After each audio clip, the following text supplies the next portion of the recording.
Originally, I wanted to do a whole ranking on all the episodes of Teen Titans after I was done with my go-overs, but then I thought how long that would probably be and how much I would have to potentially condense my thoughts of each episode so it's not too long. So I decided to do a ranking season by season, and unfortunately, I can't go back in time and make it to where this ranking came right after season 1. But luckily, this can be a nice little transition because next episode should be Titan Rising, meaning we're jumping right back into the Judas contract arc. And this will serve as a nice little break before we get right back into everything. And I feel like it would be good to elaborate on how I feel about the episodes. And sometimes my opinions changes after making a video. So also, I probably lied to you because I'm probably going to put the worst to best. But in reality, I love Teen Titans. I wouldn't be doing these videos if I didn't. So there really isn't an episode I can say I despise so much that I see it as the worst. So this is more accurately a least favorite to favorite ranking. And if you want to let me know now what your list would be like is before we start, comment down below. Or if you want to wait to see what my ranking is and tell me how ass my ranking is, that's also welcome. But seriously, I hope you can enjoy this video. Now let's get into it. So this list was really hard for me to make because, like I just said, I don't despise any of these. So there's just some more I like than others. And so I was going back and forth between what episode to put as number 13. But I think I'm going to make the safe choice for me and put Divide and Conquer. Listen, it's the first episode that was in production. So you think the introduction should blow you away, but it really doesn't. The first villain we see is Cinderblock, a fucking brick. And I'm not saying I'm a Cinderblock hater, but I'm definitely not a lover either. Then we get a falling out between Cyborg and Robin, which could have been a way to set up a dynamic between those two, you know, like a little rivalry, or establish that the team is fairly new. So they don't know exactly how to work together, or even if they want to work together. But it's really none of those. So it just comes off as odd. Robin and Cyborg never argue like this again, so when you go back to watch this episode, it just seems so out of character for the both of them. Like it's a rivalry that was never really there. And we never got a timeline of how long they have been together, so it just seems so forced of Cyborg to leave. And Cyborg is going throughout like the entire middle of the episode, and so it's just weird how it never cuts to him or anything. So we just like have no idea what he's doing. It's like he was just removed from the plot entirely. But hey, we got Plasmid and Slade, am I right? Come on now. Who gets excited by Plasmid? And this is like a shadowy introduction of Slade, who goes on about some phases of a plan we aren't even sure existed. And also Slade Butler, who disappears. So this episode seems like it had a lot of ideas that got scrapped later down the line. And so for that, I feel like it's only right to put it at number 13.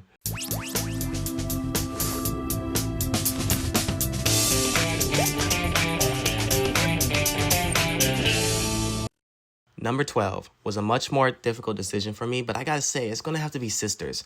Now, you may be thinking, what? But it has Blackfire. But I raise you this. I am a grown-ass man. I do no longer care about Blackfire.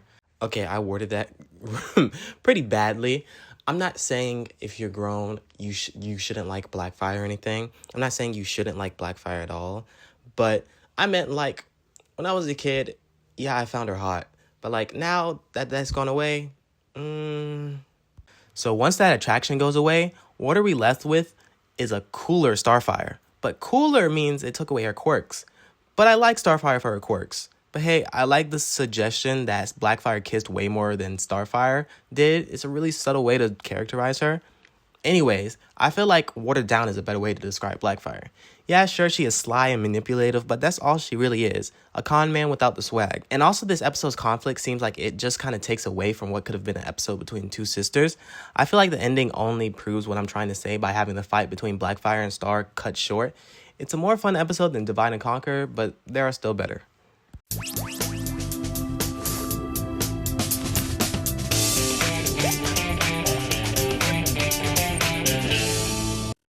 Number 11 is where the weight of these decisions start getting a little bit less heavy, but it pains me to say I gotta give it to Car Troubles.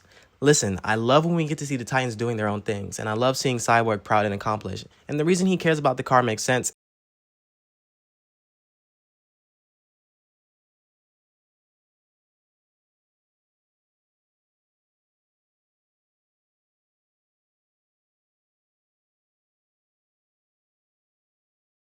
And I think Raven and Cyborg's dynamic works pretty well. Also, the final car chase is pretty fun, but the good things don't really outweigh the negative for me. The fact Cyborg's car gets stolen by complete nobodies is incredibly stupid to me. They don't even seem like they're above average intelligence either, so the fact they are able to hijack Cyborg's car is unbelievable. And this episode made me realize how much I really don't like Gizmo. He only works with a team because once you don't focus on him too much, you don't realize how annoying he really is. Overall, I do like the episode. Like I mentioned before, I don't hate any of these episodes.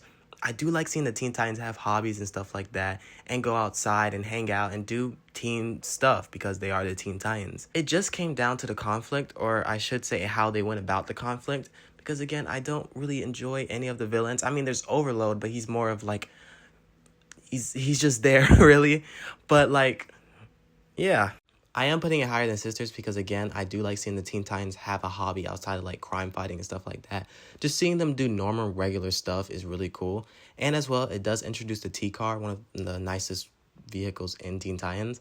So I definitely am going to be comfortable putting it in the number 10 spot.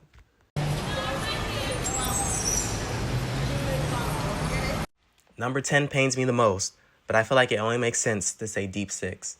Listen, I love Beast Boy. He's my favorite if you can't tell.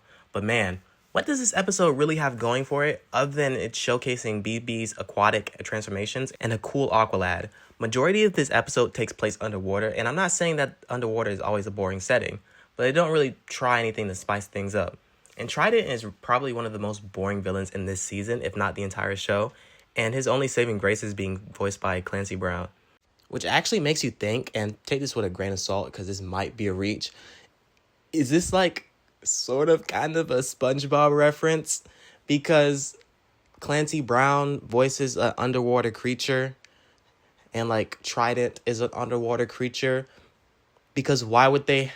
I guess maybe he was just like too expensive or like too busy and they were just like, hey, why not Clancy Brown? But like it's just enough of a coincidence where it's a reach and also a possibility. So, I just thought I should bring it up maybe.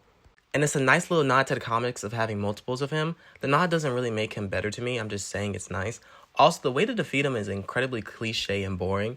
But my BB bias and Aqualad's humbleness brings it up for me. Don't tell me I lost that thing again. Cyborg. Thanks, dude. Number 9 is going to Mad Mod. Let me just say, I do like Mad Mod as a villain. He's charming, and it was fun to see him interact and toy around with the Titans, Robin mainly in this episode. And I do like the fact he's a Clockwork Orange reference, so trust me when I say, if this was a villain's ranking, he would be much higher. But the episode as a whole, though, the Titans are in a unique setting that fits the villain and goes to show how different Mad Mod is to other villains, but Revolution does it better.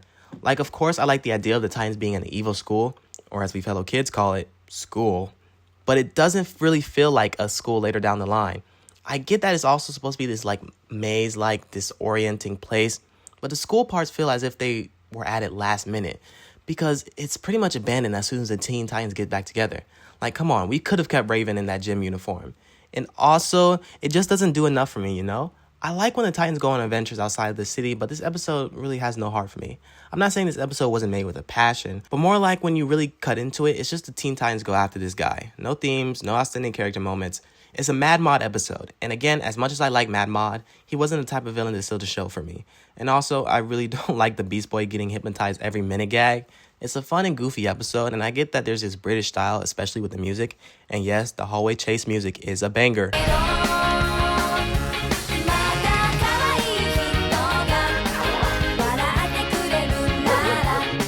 For me, though, maybe if I was a Mad Mod fanatic, it would be higher. But for now, it's just going to have to be right here. Don't tell me I lost that thing again. Cyborg. Thanks, dude. The Hive Academy for Extraordinary Young People is proud to introduce... Number 8 is going to be Final Exams. It's the introduction of the Teen Titans for the TV broadcasting, and I feel as if it does a pretty good job at that.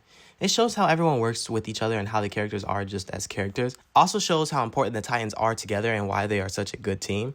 It also introduces the High Five, or well, Hive 3, or at least the Hive in general. And they aren't the greatest villains of fiction, but I feel as if they are memorable and serve as a good antithesis for the Teen Titans. And so I am putting this above Mad Mod because like I mentioned before, Mad Mod is just a Mad Mod episode. It's not really focused too much on the Titans. I mean, it does have them as the protagonist and him as the antagonist, of course. But it's definitely more of a Mad Mod episode, The name is literally in the title. So I feel like Final Exams is a better episode. in my opinion, because it's a solid pilot episode and it's a good introduction to Teen Titans as a series.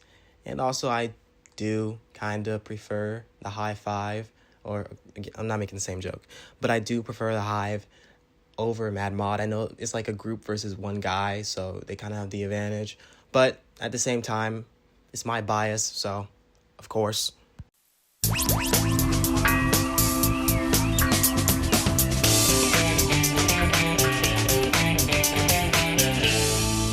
Number 7 is where we go back to things being trickier to rank, but it just makes sense to me to put the sum of his parts. Like I said in my go-over, I really don't care for Mumble. He's a fun villain, and I low-key wish he wasn't just used as a distraction for this episode, but it doesn't really make me care about him. Luckily, we have my boy Fix-It, who shows that sometimes people are misguided, and the Titans aren't heroes just because of how hard they punch, but because they can also touch many people's hearts. But then Fix-It fucking disappears and never shows up again. So it's like, what's that guy up to? And I most likely would have raised this episode up if he did, but at the end of the day, it's a nice little wholesome episode about accepting your differences and accepting yourself, which I can appreciate.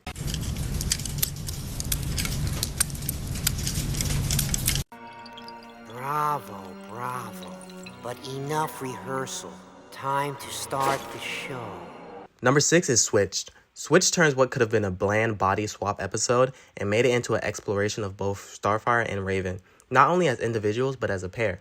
It continues the continuity of Raven's powers being connected to her emotions, and it even explains how Starfire works in a similar way. It sets up a bond between Star and Raven, and it's a simple yet wholesome episode. And even though I did say I don't find the Puppet King scary in my go-over, like I said before, I'm a grown-ass man now. I don't think that they were really going with the idea that the Puppet King was supposed to be scary just off design, but his powers and how easily he was almost able to dispatch the Teen Titans is terrifying in itself. And realizing that kind of makes me look back at this episode and Puppet King even more fondly.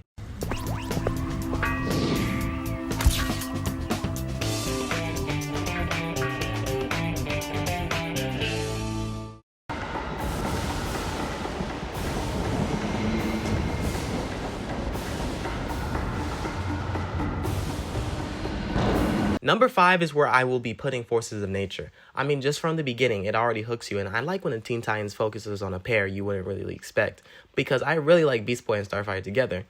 It just gives major big sister and little brother vibes, and I wish we got an episode that explored a happier side to that relationship. This episode also shows a more mature side with the Beast Boy, and I think those are the episodes I really like the most throughout the series, when Beast Boy really has to step up and take charge, because he's just not a one-note comedic relief. He makes jokes not just for himself, but because he wants to make other people happy. He never wants to joke at someone else's expense because someone could get hurt.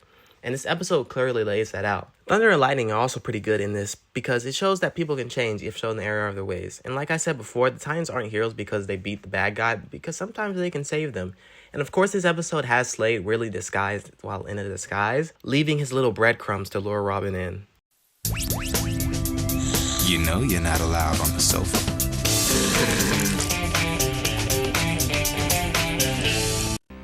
Don't come any closer. What's the matter? Afraid of the light? Number 4 would be Nevermore. Listen, picking numbers 1 through 3 was going to be easy, but picking number 4, man, I don't know why, but this was always going to be a hard decision for me. Maybe because number 4 is kind of like a pseudo number 1, because if your top 3 aren't the ones I'm about to mention, then please let me know why. And I don't mean that in like an accusatory manner, but I'm genuinely curious as to why you chose those episodes as your top 3.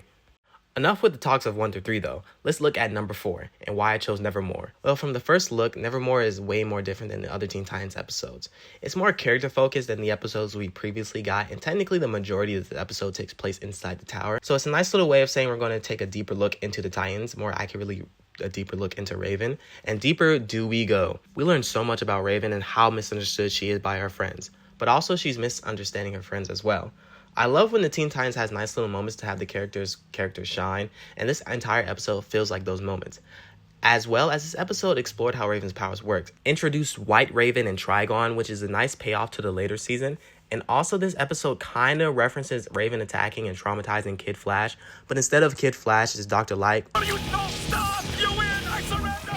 I surrender! It's okay. You're going to be all right. It was... no. So dark. Make it stop. Make it stop. Like, no, seriously, it pretty much happens the exact same way, where they both pretty much get swallowed by her darkness. And I forgot to mention it in my go-over, so I figured now is the best time to bring it up.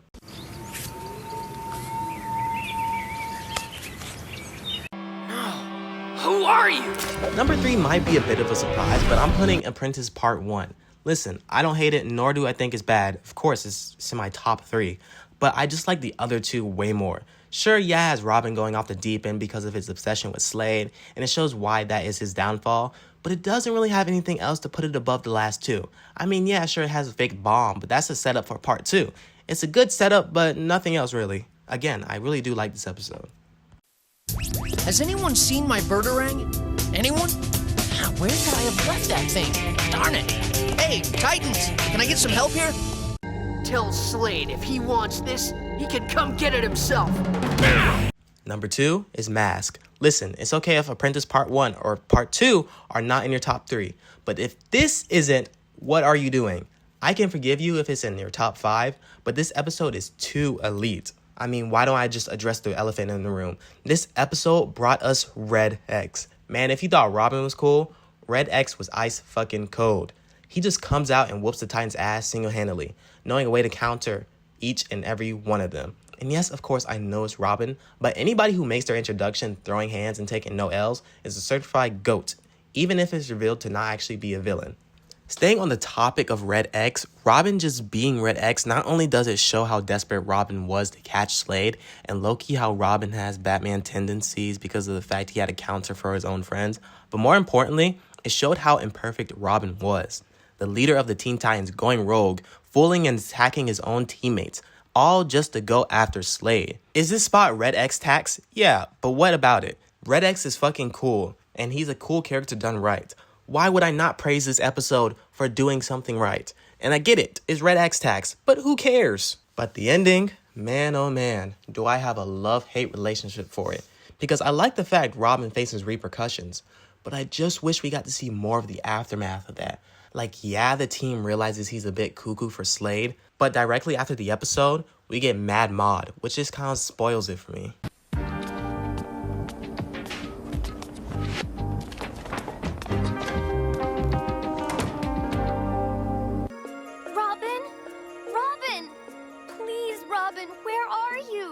Number 1, you already know it, Apprentice Part 2. It may not be the season final, but it's my season final.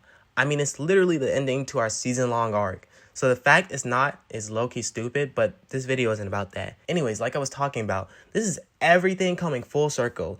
Answer to why Slade was targeting the Titans. Doesn't really answer why he needed an apprentice or what the plan was after he got one.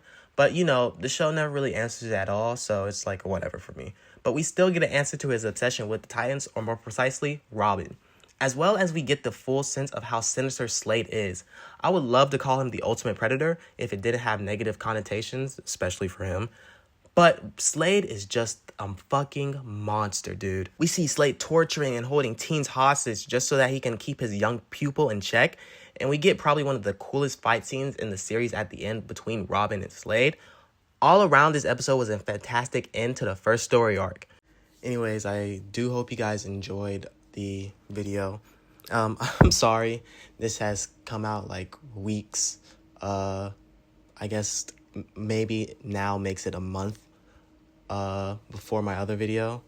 I don't mean to take long hiatuses like this. It's just life is I'm not in the best position to be making videos right now, but like I enjoy it. I see people liking. I see the views it gets, even though it's like not like hundreds or, well, sometimes it's hundreds, but it's like not 1,000. It's nothing like where it's big YouTuber stuff, but I still appreciate every single one of you guys that click on the video whenever I upload. I appreciate every single one of you guys that subscribe when I upload, or whenever you guys watch my videos, whether it be the shorts or just the regular videos.